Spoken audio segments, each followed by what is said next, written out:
한 주간 동안 주의 은혜 평안하셨습니까? 옆에 사람하고 인사합시다. 사랑합니다. 축복합니다. 제목이 있습니다. 제목 같이 읽겠습니다. 너희 마음이 쉼을 얻으리라. 아멘. 오늘 본문 말씀이요. 고라시나 베세다야 가버나움아를 책망하는 장면이 있어요. 이 말씀은 누가복음 10장에도 기록이 되어 있어요. 마태복음과 누가복음만 기록을 하거든요. 마태복음이 좀 길어요. 그래서 긴 본문을 택해서 여러분과 좀 나누고 있습니다. 오늘 본문을 보면 주님께서 책망을 하셨고, 그리고 그 책망하신 이후에 수고하고 무거운 짐진 자들아 다 내게로 와라 내가 너희를 쉬게 하리라, 이렇게 말씀을 하고 있어요. 오늘 그럼 책망부터 해서 거기까지 가는 이야기를 좀 볼까요? 20절에서 24절까지 이미 읽었지만 다시 한번 또박또박 눈을 정확하게 하고 성경이 뭐라고 말하는지 보면서 읽도록 하겠습니다. 20절부터 24절까지 천천히 읽겠습니다.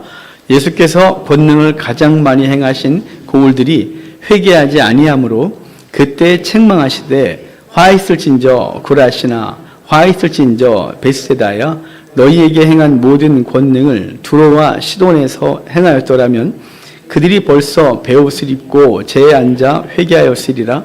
내가 너희에게 이르노니 심판날에 두로와 시돈이 너희보다 견디기 쉬우리라. 가버나움아 내가 하늘에까지 높아지겠느냐 음부에까지 낮아지리라. 내게 행한 모든 권능을 소돔에서 행하였더라면 그 성이 오늘까지 있었으리라. 내가 너희에게 이르노니 심판날에 소돔 땅이 너보다 견디기 쉬우리라 하시니라. 아멘.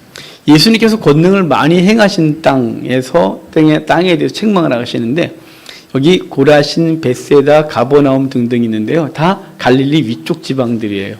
도시가 발달했었고, 그리고 밀이 풍성하고 뭐 이런 땅이에요. 근데 그곳에서 주님이 주로 활동하셨거든요. 예수님이 베들레헴에서 태어나셔서 나사렛에서 자라시고, 그리고 가버나움에 이주하셔서 3년 반을 그곳에서 가르쳤어요. 그곳에서 병자를 고치고 오병이어 기적을 일으키고 이런 여러 가지를 하셨단 말이에요. 그런데 그들이 믿지 않았대요. 그래서 그들을 향하여 화를 발하시거든요. 여기 먼저 나온 말이 고라시나 그러잖아요. 여기 고라시는 성경에서 유명한 마을은 아니에요. 그런데 고라신이 밀이 굉장히 많이 나왔던 곳이래요. 밀이 많이 추수했다는 건 갈릴리 바다에서 보이는 땅은 아니고 바다의 언덕을 넘어가면 있는 마을 같은데요. 밀이 굉장히 많이 생산이 돼서 그 밀 생산으로 뭘 했냐면 바알을 숭배했대요.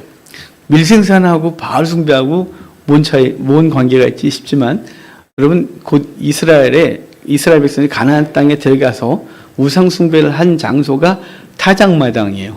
타작마당이 뭐냐면, 이제 이스라엘 백성이 추수를 하면, 가나안 백성 농산물을 추수하면 타작마당에서 타작을 했거든요. 타작을 할 때 그 장소에 바알이 있었어요. 그러니까 바알이 복을 줘서 이렇게 많이 추수했다는 거죠. 그래서 첫 예물을, 그 첫 추수한 것을 바알에게 바치는 거예요. 그게 이제 그 지역의 농사 문화였는데, 그걸 가나안에 들어가면서 이스라엘 백성들이 그대로 받아들였고, 그리고 특별히 추수가 많은 땅, 그곳은 바로 바알이 복을 줬다고 믿는 거죠.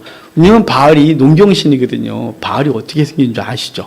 바알이 이렇게 번개 들고 있어요. 바알이 그리스로 가면 제우스가 되고요. 제우스가 로마로 가면 주피터가 돼요. 그래서 번개를 들고 있거든요. 번개를 팍 치면 비가 오고, 비가 내려야 농사가 되니까, 농사가 잘 됐다는 건 누가 비를 내린 거냐면 바알이 비를 내렸다는 거죠. 그래서 고라시는 우상숭배에 천병을 달리고 있었어요. 아주 우상숭배가 만연했던 곳이죠. 근데 그곳에서 복음을 주님이 증거하셨단 말이에요. 그런데 그들이 회개하지 않았다는 거예요.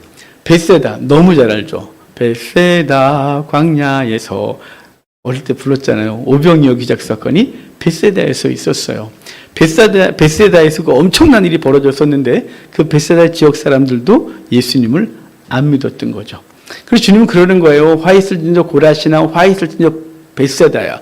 화 있을진저, 이 말은 저주 선언이에요. 저주받아라 고라시나, 저주받아라 베세다야 라고 말하는 거예요. 거기 말하기를 너희에게 행한 모든 권능을 두루와 시돈에서 행하였더라면 그들이 벌써 베옷을 입고 제에 앉아 회개했으리라. 어디예요? 거기 두루와 시돈에 행했다면 그래요.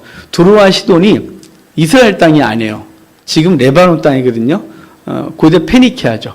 그곳에 이방 땅이었는데, 이 두루와 시돈은 바알 숭배의 중심이었어요. 그들의 주신이 바알이었거든요.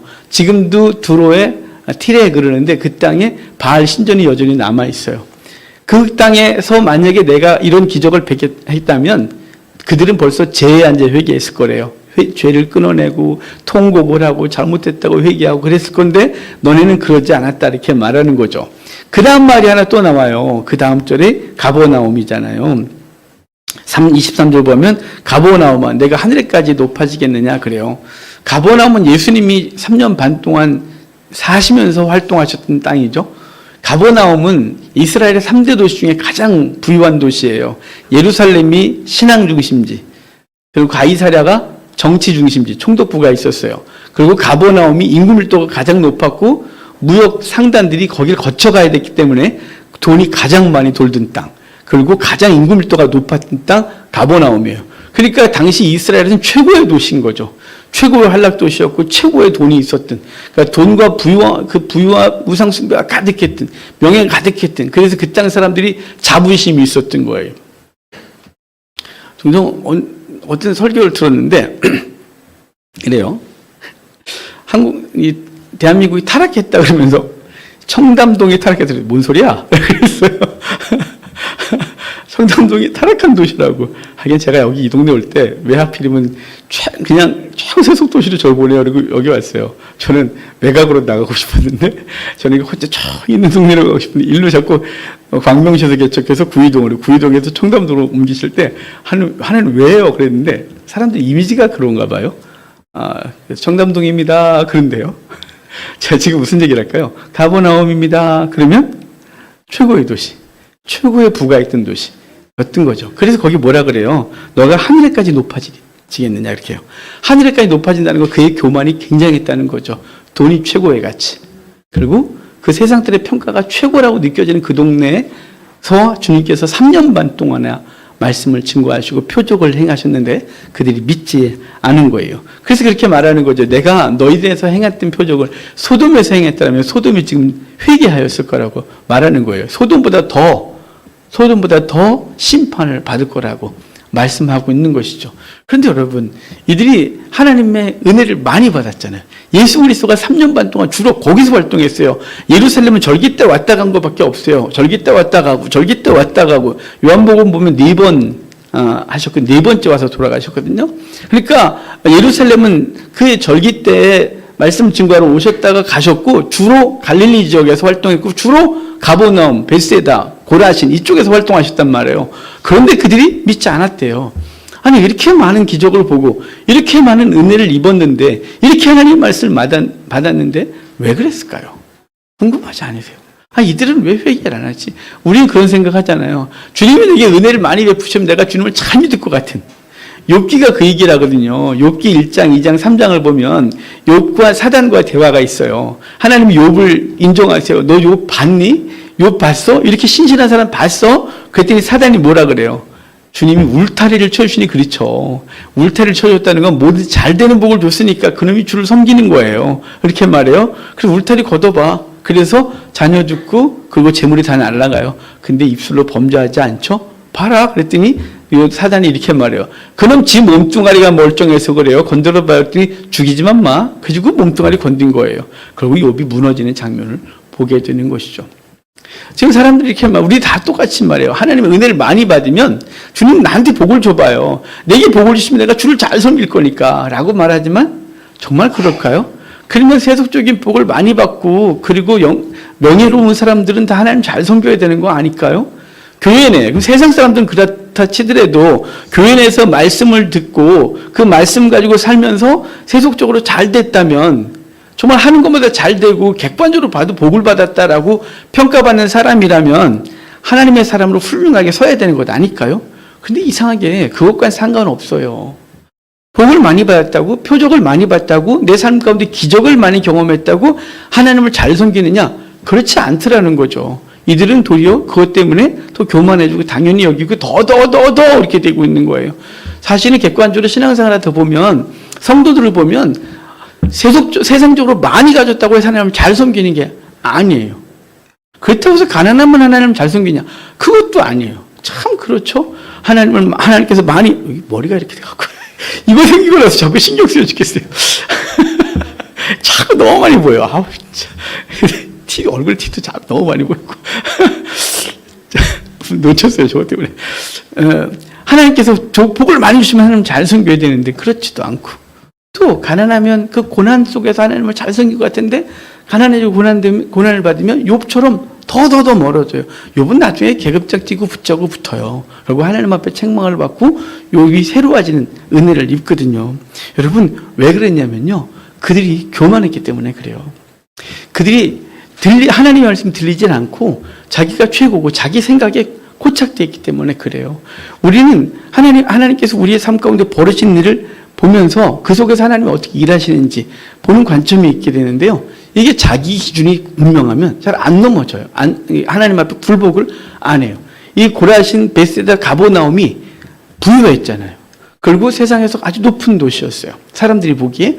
그런데 하나님 예수 그리스도가 증거하신 말씀을 듣지 않고 그들이 교만해졌는데 그 이유에 대해서 25절에 얘기를 해줘요. 자, 25절 그들이 왜 그랬는지 볼까요? 25절 같이 읽겠습니다. 그때 예수께서 대답하여 이르시되 천지의 주제이신 아버지여 이것을 지혜롭고 슬기 있는 자들에게는 숨기시고 어린 아이들에게는 나타내심을 감사하나이다. 마태복음은 종종 대답했다 이렇게 표현하는데 그게 아니고 그때 말씀하셨다 이런 뜻이에요. 그러니까 고라신과 베세다 가버나움을 책망하시면서 그들의 교만을 책망하셨는데 그 책망을 해주고 그 말씀하셨어요. 왜 그런 줄 아니? 라고 말씀한 게 뭐냐면 그들은 어린아이 같은 마음이 없었다는 거예요. 그들은 천지의 주제이신 아버지여 이것을 지혜롭고 슬기 있는 자들에게 숨기시고 어린아이에게는 나타내심을 감사하나이다. 반대로 말하면 그들이 어린아이와 같지 않았다는 거죠. 그들은 자기 생각이 딱 있는 거예요. 그래서 자기 생각이 있는 상태에서 하나님의 말씀이 들어가니까 계속 자기가 판단하고 그리고 결정하고 받아들이지 않는 거예요. 표적을 보면서도 그 기적을 보면서도 자기 생각으로 꽉 차 있어서 예수님이 하나님을 믿지 않게 되는 거예요. 하지만 어린아이 같은 심령들은 그냥 그걸 보고 하고 믿는 것이죠. 그렇구나 라고 믿는 것이에요. 예수님 말씀하시고 어린아이가 네피오스라는 헬라어인데요. 이게 단순히 어린아이를 말하는 게 아니에요. 이게 어린아이, 애기 이런 뜻이 아니라 표현은 어린아이지만 이것이 어떻게 쓰이냐면 때로는 아무 생각 없는 사람. 그래서 어떨 때는 한심한 존재로 표현되기도 하고 그렇지만 이걸 오늘 본문에 긍정적으로 사용하면 자기 생각 없이 그냥 있는 그대로 받아들이는 존재라고 말하는 거예요.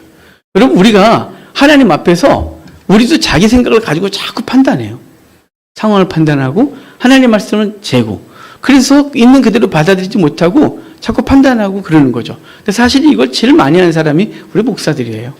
우리들도 이미 공부한 신학이 있어서 그 신학을 좀만 다르면 이것 때문에 고민을 하고 싸우고 받아들일 수가 없고 은혜 못 받고 그래서 은혜 제일 못 받는 사람들이 사역자예요. 왜냐면 앉아서 은혜 받기보다는 판단하고 뭐가 틀렸어? 저렇게 아니지. 그래서 그렇게 하면 안 되지. 그러고 앉아있거든요. 제가 그랬어요. 제가. 지금은 안 그래요. 여러분. 지금은 안 그래요. 진짜 안 그래요. 지금은 있는 그대로 받아요. 다 어떤 설교든지 아멘하고 받아요. 예전에는 아니었어요. 예전에는 그거 판단하는데 은혜 하나도 못 받고 기도원 가서 은혜 받겠다고 갔다가 싸우고 나오고 심지어 노예에서 어른 목사님 설교하고 내려왔는데 목사님 그러시면 안 되죠. 이래갖고 또 잘못됐다고 말하고 정말 그러고 다녔어요. 그럼 집사람이 갔다 오면 왜 그렇게 바보같이 살았냐고 은혜 받으러 갔으면 은혜 안 받고 오지 왜 싸우고 오냐고 그냥 판단하지 말고 그냥 골라들으라고 그랬어요. 그땐 그게 전 정의라고 생각했어요.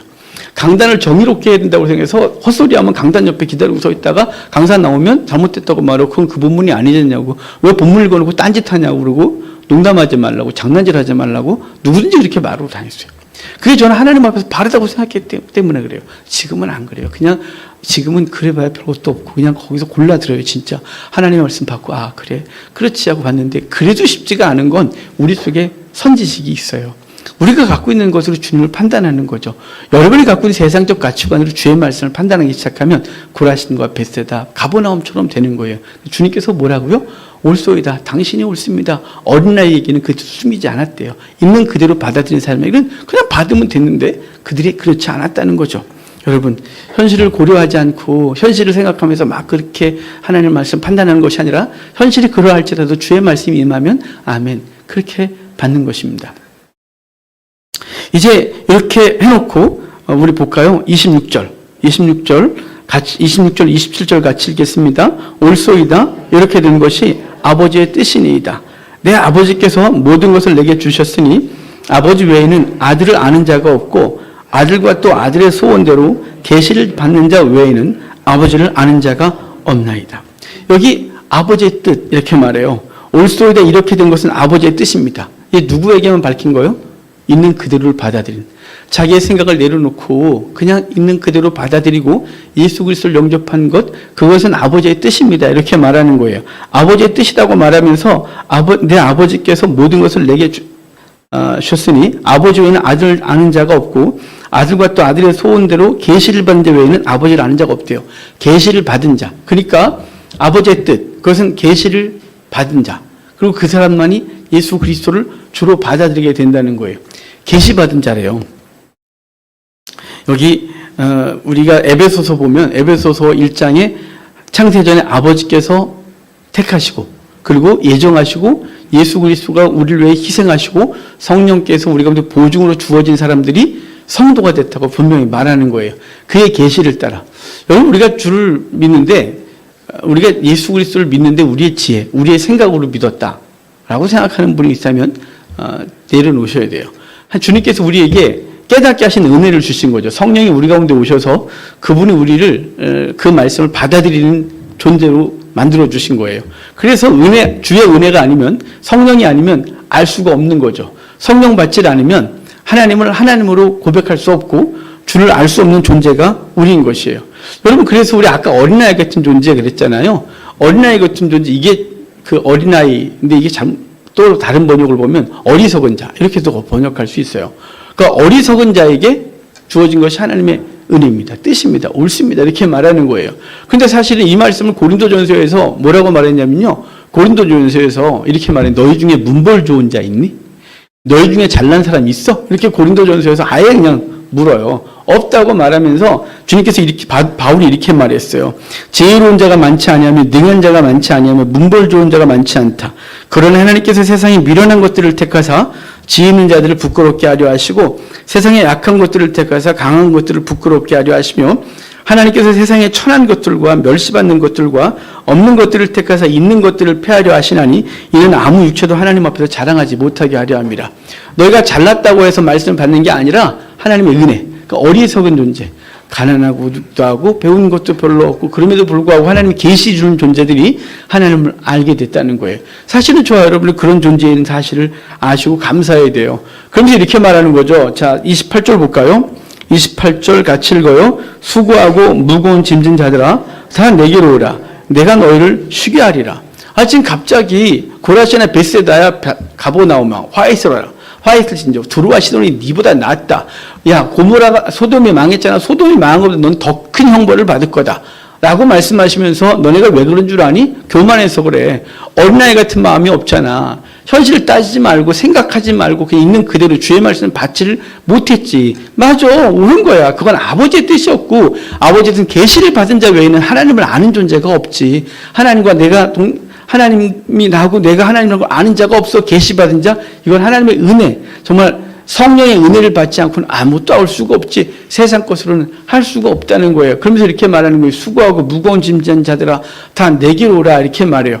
여기 수고하고 무거운 짐진 자들은 그 세상 속에서 일반적인 고통을 당하고 고난을 당하는 자뿐만 아니라 그 베세다, 고라신 그리고 가버나움 등등에서 그 교만한 가운데 있었던 사람들 그들이 그것에 눌림받고 고통받았던 그리고 그들의 가치관 때문에 힘들어하던 사람들 그 율법 아래에서 고통받던 사람들 그들을 향하여 오라 이렇게 말하는 거예요. 수고하고 무거운 짐진 자 그러는데요. 이 수고하고 무거운 짐 졌다 이 말은 수고는 이게 능동형으로 쓰였어요. 그러니까 자기가 뭔가를 하려고 애쓰는 거예요. 마치 율법을 지켜 구원받겠다는 식의 이 수고를 하는 사람들인 거예요. 내가 뭔가를 해보겠다고 막 하는 거죠.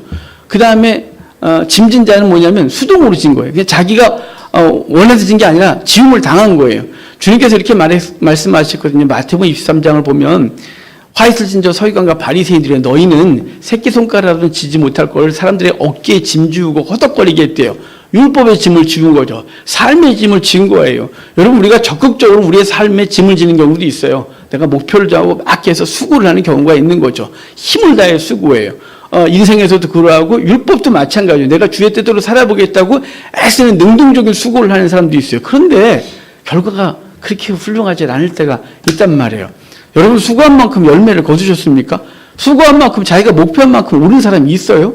가끔은 헛되다 싶을 때가 있어요. 솔로몬이 그랬거든요. 내가 수고한 것이 헛되다. 애쓰고 몸부림치는 게 헛되다. 막 이렇게 말했어요. 왜냐하면 아무리 애써도 자기가 원하는 만큼 오르지 못하는 인간의 한계가 있어요. 이게 능동적인 수고를 한 거죠. 이게 수고한 거예요. 그리고 율법을 지키려든지 아니면 자기가 인생의 목표를 정하고 막 하든지 이게 종종 지치게 하거든요. 그래서 어느 순간 딱 되면 사람은 그냥 다 내려놔요. 다 내려놓고 그냥 이렇게 고만하는 거죠. 그래서 남자들이 50대쯤 되면 산에 간대요.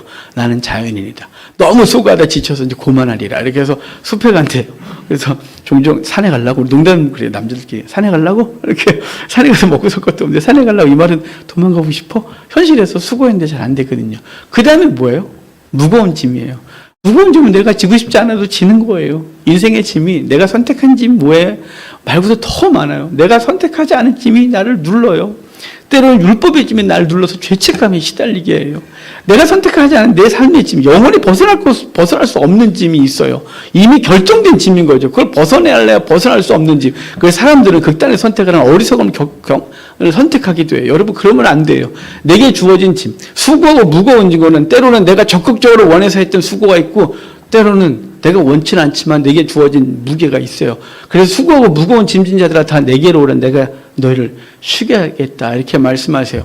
여러분 우리가 주님 앞에 나와 예배하면서 영혼의 구원도 사명도 생각하지만 사실은 주님께서 주신 위로를 받기 원하는 게 우리가 이 신앙생활하는 이유이기도 해요. 여러분 기도할 때 뭘 원하시나요? 기도할 때 뭘 주로 하시나요? 사명 때문에 열정적으로 기도하시나요? 주여 내 주변에 구원받지 못한 영혼이 있나요? 내가 저 영혼 건져야겠으면 주여 힘을 주시옵시오. 그래 그것만 1시간 2시간에다가 할렐루야로 끝나시나요? 대부분 뭘 기도하시나요? 대부분 주변도 기도하고 하지만 자신의 심령, 자신의 삶을 위해 기도합니다. 왜냐하면 그게 불편하게 하게 하기 때문이에요. 자신을 수고하게 하고 그리고 침을 지우고 그것 때문에 허덕거리고 깔려 죽을 것 같은 이 고통이 있으니까 그것을 벗어나고 싶은 소원이 있는 거죠. 주님께서 좀 위로가 있는 거예요. 주께서 말씀하시면 내게 오라 그러면 내가 너를 쉬게 하리라 그래요. 그런데 쉬게 하리라 그러는데 그 다음이 문제죠. 29절 같이 읽어볼까요? 나는 마음이 온유하고 겸손하니 나의 멍에를 메고 내게 배우라. 그러면 너희 마음이 쉼을 얻으리라. 내게로 오라 그래놓고 다시 멍에 얘기를 해요. 여러분 멍에가 뭔지 아시죠? 서울 분들은 멍에를 본 적이 없을걸요.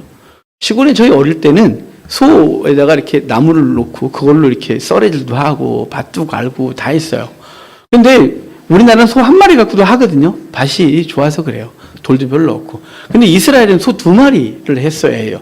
돌도 많고 거칠고 마른 땅을 밀어야 됐거든요. 우리 촉촉한 땅을 해요. 때로는 젖은 땅을 썰애질하기도 하고. 그런데 이스라엘은 거친 땅, 돌 많은 땅을 해야 되기 때문에 소 한 마리 갖고는 감당이 안 되는 거예요. 그래서 이 멍에를 메울 때 소 2마리를 넣고 한 멍에를 하나로 메고 가게 되거든요.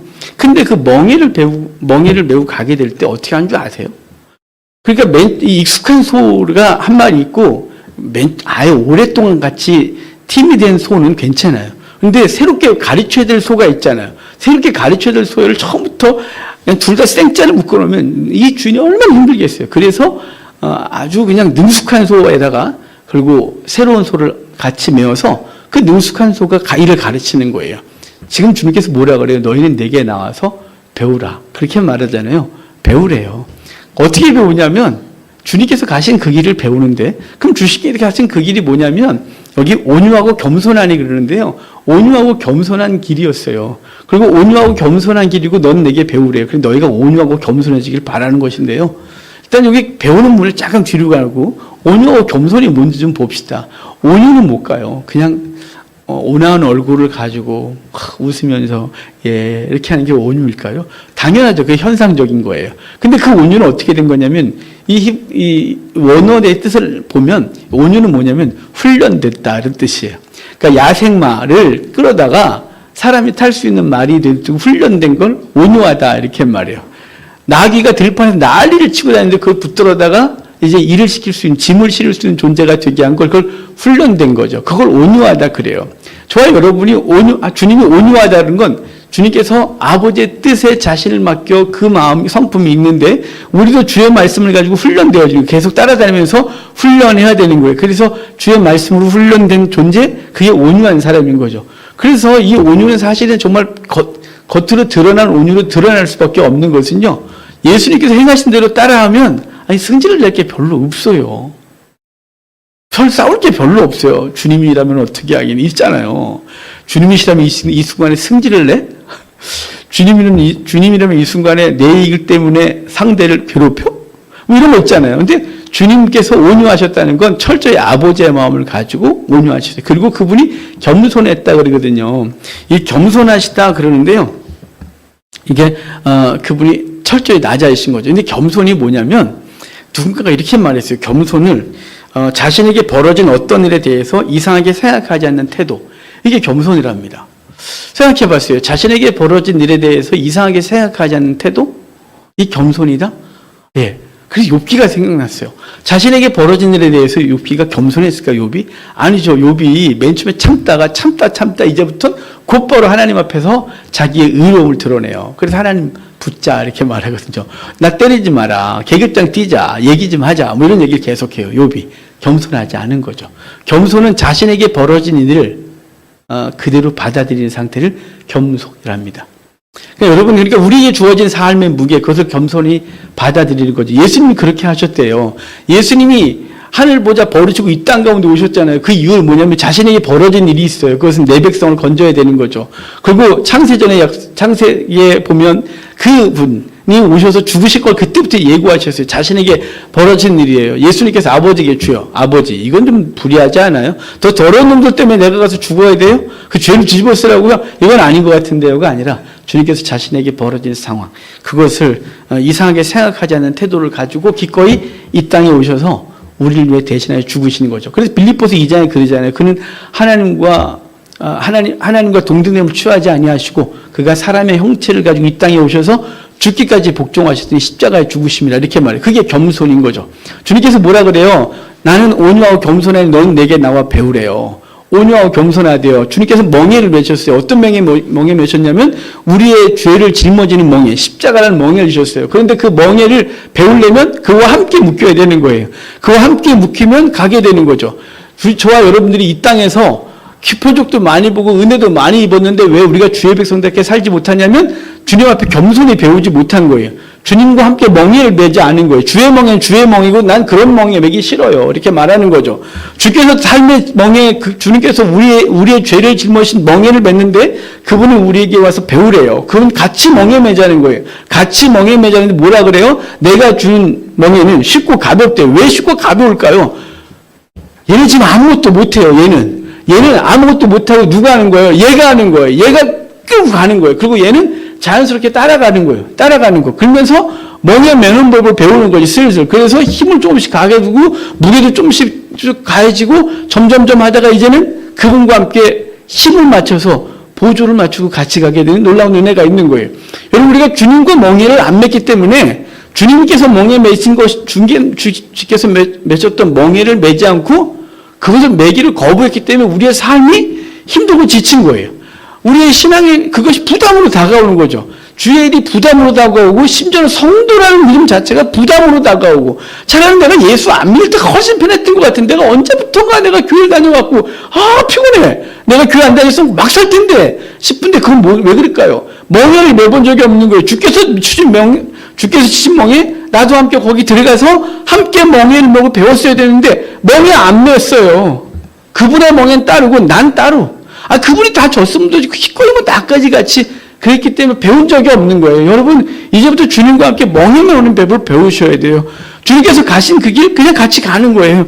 성경을 보다가 주님께서 이렇게 행하셨다 그러면 주님 쉽지 않지만 한번 해볼게요. 그래서 그 길을 따라가 보는 거예요. 그렇게 한번 해보는 거죠. 그러면 서서히 이제 그 삶의 무게, 영적인 무게, 내게 주어진 이 무게들을 감당할 수 있는 힘이 생기는 것이에요. 맨 처음부터 되진 않죠. 그렇지 않겠습니까? 어떻게 맨 처음부터 되겠어요? 그런데 시간이 지나면 주님께서 주신 멍에를 함께 멍해야 되고 그렇지만 사실은 주님께서 전적인 힘을 발휘하고 있다는 사실을 기억하십시오. 그러다가 이제 시간이 지나면 자신도 주의 마음을 알고 주님만 이렇게 하면 안 되지. 그래서 나도 기꺼이 주님께서 가셨던 그 길, 주님을 생각하면서 나라도 가야지 라고 해서 힘을 쓰게 되는 것이죠. 여러분, 주님께 오십시오. 그런데 그게 쉽고 가볍대요.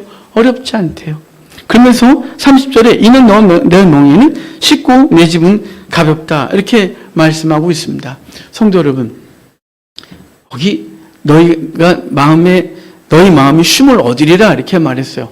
너희 마음이 쉼을 얻는 방법이 멍에 매는 거다 이렇게 말씀하고 있거든요. 여러분, 주님께서 우리에게 주신 은혜를 그냥 헛되이 받지 말고 주님께서 주신 그 길에 대해서 같이 묵상하고 그 길에 자신을 이렇게 들이십시오. 그래 보면 이 짐이 내 짐이 아니고 나를 가볍게 하고 있다는 걸 알아요. 목사로 살면서 종종 사역의 무게가 무거울 때가 있거든요. 왜냐하면 원하는 만큼 되질 않는 거예요.